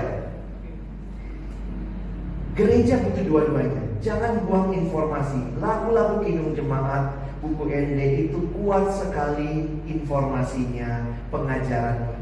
Tapi kita bisa combine dengan lagu-lagu sekarang yang sangat kuat feelingnya. Makanya sekarang ada yang namanya blended worship. Jadi kayak sudah beberapa kali saya lihat juga ada yang lakukannya. Jadi misalnya kayak besar setiamu, itu himnal ya. Allah Bapakku, bait 2 apa? Musim pun berganti, musim apapun. Bait 3, pengampunan dosa, beri damai kekal. Besar setiamu, tiap pagi nampak rahmat baru. Segala yang ku perlu telah kau sediakan. Besar setiamu kepadaku. Terus di medley, teng teng teng, ku naikkan syukurku. Dan itu kan lagu yang lebih. Kalau yang bait 3 bait itu buka mata orang semua yang nyanyinya kan, nggak mungkin hafal banget. Tapi begitu, ku naikkan, langsung tutup semua. Syukurku buat hari yang kau beri. Kata kuncinya sama. Besar setiamu. Sekali lagi. Besar setiamu. Sekali lagi. Besar setiamu. Di sepanjang hidupku. Saya pikir itu mesti terbuka sama lagu-lagu yang dikombinasi dengan baik.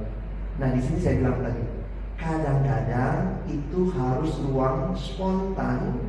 Kalaupun dilatih, ada ruang kreativitas dan itu pemusiknya mesti skillful.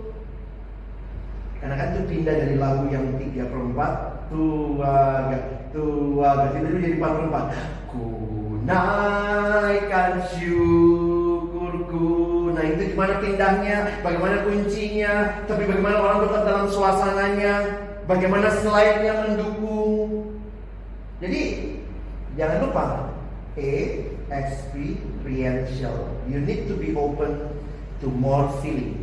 Kenapa? Itu yang orang rasakan. Sehingga bagi saya jangan buang salah satu tapi kombinasi. Beberapa orang juga akhirnya kayak lagu-lagu himnalnya cuma dinyanyikan 1 bait. Karena kalau 3 bait juga kepanjangan gitu ya. Bayangkan ada 3 bait medley pula. Aduh, nanti pembicaranya udah pulang gitu, karena nggak ada kapan aku buat penyanyi mulu orang gitu ya. Tapi itu akhirnya juga bisa bikin lagu kita jadi nggak banyak. Mungkin cuma 2 lagu langsung pembicara misalnya ya di persekutuan. Yang kedua, P, participatory. Jadi ketika diteliti kenapa hal-hal yang kalian pakai saat ini itu begitu engage kepada kaum muda, karena itu melibatkan. Tidak duduk diam, selalu dilibatkan. Nah, saya lihat nih, kenapa ya gereja-gereja yang ya saya jujur-jujur aja lah ya, gereja-gereja yang khususnya yang karismatik, yang kuat menjangkau anak muda, kenapa anak mudanya kayaknya bergairah sekali? Kadang-kadang belum tentu loh dia mengerti banyak doktrin firman Tuhan, tapi mereka merasa ikut berpartisipasi. Oke, semua yang muda berdiri, ya lompat ya, gitu ya, partisipasi.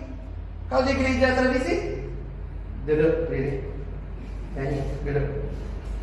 Gak ada kan, tiba-tiba begini. Ada begini maju, disuruh pendeta, turun kau dari mimbar, turun kau. Jadi itu partisipasi. Saya tidak tahu bagaimana bentuknya di persekutuanmu, karena saya pikir kan kita oikumene, tapi mungkin partisipasinya bisa dengan bentuk-bentuk yang lain. Sebenarnya banyak sih, kita udah sering kalau partisipasi ya. Kita nyanyi ya pakai gerakan gitu kan, itu partisipasi kan. Kalau di gereja kan susah pakai gerakan. Mari kami pergi dengan dia pakai gerakan. Gimana tuh? Majelisnya dia nggak boleh tinggalkan mimbarnya. Ini kalau saya di gereja tradisi udah disuruh balik, ya balik lagi sini ya, nggak boleh pergi, ini kurungan. Jadi partisipasi. Nah, tapi juga saya harus katakan ingat, ini ibadah. Jadi jangan partisipasinya partisipasi aneh. Saya pernah lihat MC gitu. Shalom, apa kabar? Ya ampun ya teman. Siap digoyang Pekanbaru. Namanya dangdut. Jadi saya jujur aja katakan, kadang-kadang partisipasi yang model begitu itu jadi nggak hormat, ibadah jadi nggak kusuk gitu ya. Bagi saya partisipasinya mungkin ya beberapa orang kalau terbiasa, mari kita angkat tangan bersama, mari kita tepuk tangan, itu kan partisipasi. Tapi memang kelihatannya bahwa generasi kalian ini mau ikut berpartisipasi, sehingga yang tidak, kalau cuma duduk diam kayaknya membosankan. I yang ketiga, E itu apa? Image driven. Didorong sama image. Perhatikan resolusi game itu ya, bagus-bagus gambarnya ya. Kayak makin real, gerakannya mulus. Zaman saya tuh kayak orang gitu ya. Kalau dia mau gambar gitu ya. Kalau kalian tuh sudah sangat image driven, makanya perhatikan gereja-gereja di Jakarta yang sangat-sangat invest buat anak muda sudah nggak pakai ini, semua pakai LED. LED itu yang kayak kalau konser Korea di Jakarta itu ingat nggak ya? Yang layarnya itu ini banget ya. Itu kan layar itu mahal ya. Saya lihat beberapa gereja tuh pakai hal seperti itu. Kenapa? Itu tajam banget gitu. Jadi anak muda lihat itu juga syukur. Ya sorry ya kalau kita lihat ya ini kurang terang kan, kurang tajam kan. Lebih tajam drama Korea itu kan.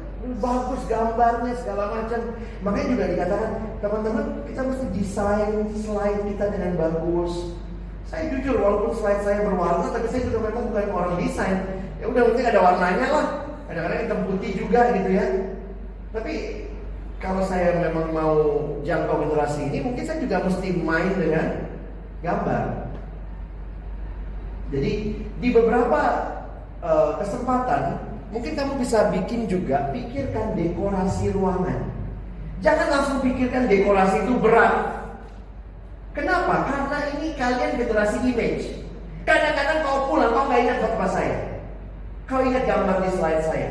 Bisa begitu? Ya? Kalian generasi musik. Kalau musik dipilih dengan baik, kau pulang, kau gak ingat khotbahnya, tapi kau ingat musiknya. Habis ibadah hari Minggu, begitu orang ngantri di WC, apa yang dia lakukan? Biasanya sambil nyanyi-nyanyi. Sambil pipis. Kan nggak ada sambil pipis diskusi. Tadi kata abang itu bagus sekali ya. Baik kedua khotbah dia tadi bagian ini. Nggak, itu yang didiskusikan. Makanya saya pikir gini loh. Kalau kamu pilih lagu dengan baik, kamu pilih image yang baik, dekorasi yang tepat, itu bisa diingat ya. Karena generasi itu generasi yang ingat image. Kami di pelayanan siswa di Jakarta pernah lakukan itu ya beberapa kali. Misalnya, bagaimana ini pas temanya jalan bersama Yesus, berjalan bersama Yesus. Dekorasinya sederhana. Yang datang kan buka sepatu. Anak-anak SMA kan sepatunya bertali, digantung sepatu. Jadi hari itu orang ingat. Apa temanya tadi? Nah, berjalan bersama Yesus. Bukan ingat khotbahnya, ingat sepatunya. Sepatuku tadi digantung mau kali mak. Tapi itu, jadi kalau bicara dekorasi, jangan langsung mikirnya ribet. Mungkin kamu bisa pakai, misalnya kamu bilang, iya bang, kamu pakai ruangannya kan pinjam juga di gereja mana? Mungkin kita bisa pakai double tape, taruh sesuatu di sini. Hari ini bicara studiku untuk kemuliaannya. Mungkin kau buatlah, ambil pakai gantungan aja, gantung toga wisuda sama topi sarjana, satu aja di sini.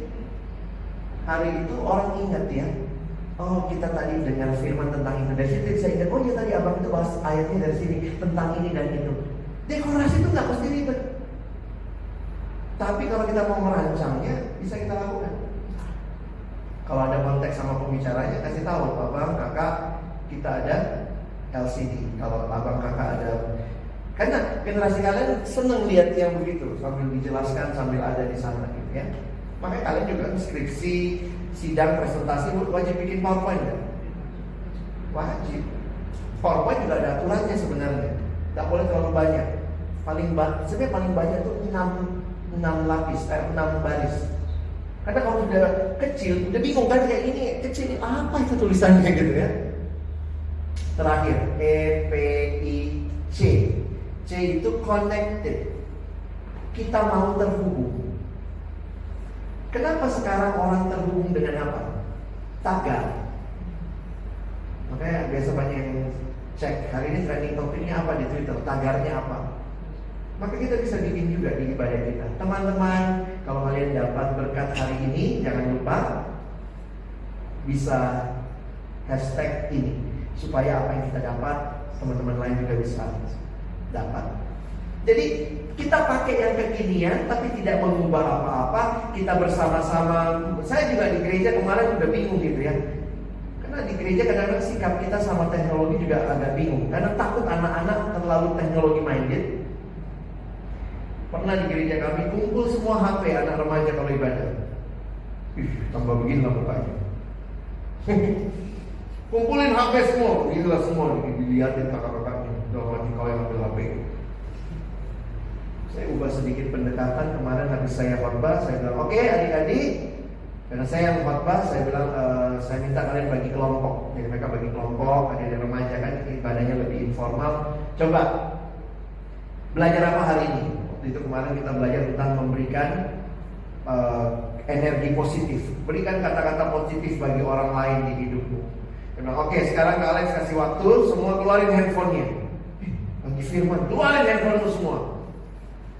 Ayo, punya Instagram, punya. Sekarang bikin kata-kata positif hasil hari ini. Saya tidak akan tutup dalam doa sebelum HP saya masuk. Kalian mesti tag saya juga. Saya follower gratis kan sekalian. Ayo, tag abang. Jadi mereka mention lah, hari ini belajar apa begitu. Dan ini cepet banget mereka bikinnya. Kalian kan generasi gampang banget ya. Cantik-cantik lagi ini. Apa sekarang pakai model apa? Ada bling-blingnya, ada apa? Kalau generasi saya kan, aduh, bikinnya aja udah lama gitu ya. Gemetar-gemetar tangan begitu ya. Kalau sekarang kan kalian bisa bikin sampai kecil banget itu ininya, mentionnya atau apa. Saya pikir orang senang terhubung. Ini generasi yang senang terhubung. Main Mobile Legends aja bisa dengar suara orang di sana. Kenapa itu? Itu mesti dipelajari. Sambil main, sambil ngobrol. Adik saya main itu terus dari sana terdengar, Pak, kaget adik saya. Pak, sudah dulu ya, anak saya dari tadi nggak mandi-mandi nih. Ternyata yang main anak kecil di sana ya, mamanya yang bicara gitu ya. Sama adik saya waktu mereka lagi main Mobile Legends gitu. Saya pikir iya ya, ini generasi yang senang terhubung. Maka ibadah yang kreatif, ibadah yang bisa menghubungkan. Bagaimana cara menghubungkan? Kita bisa pakai berbagai teknologi. Beberapa kali ibadah saya bilang begini, setelah saya khotbah, coba saya kasih waktu kalian googling 5 menit. Gambar apa? Ya saya tanya dulu, kalian dapat berkat apa hari ini? Suruh pikir 2 menit. Oh ya, saya dapat berkat ini dari ibadah hari ini. Oke, karena kalian generasi yang berbicara tentang gambar, saya ingin kalian searching lah, googling. Kira-kira gambar apa yang paling mewakili apa yang kau dapat hari ini? Silahkan kamu buat hashtag apa, cari follower gratis lagi @alexnanlogi74 ya. Gitu. Jadi waktu dia bikin itu, dia dapat sesuatu, dia dapat gambar, dia terhubung. Itu bagian-bagian yang saya pikir kreativitas nggak usah aneh-aneh, tapi kreativitas yang bisa membawa orang menikmati ibadah dan kebersamaan. Ya, baik, itu contoh-contoh yang abang bisa kasih. Biarlah boleh jawab buat teman-teman. Ada pertanyaan sebelum kita tutup?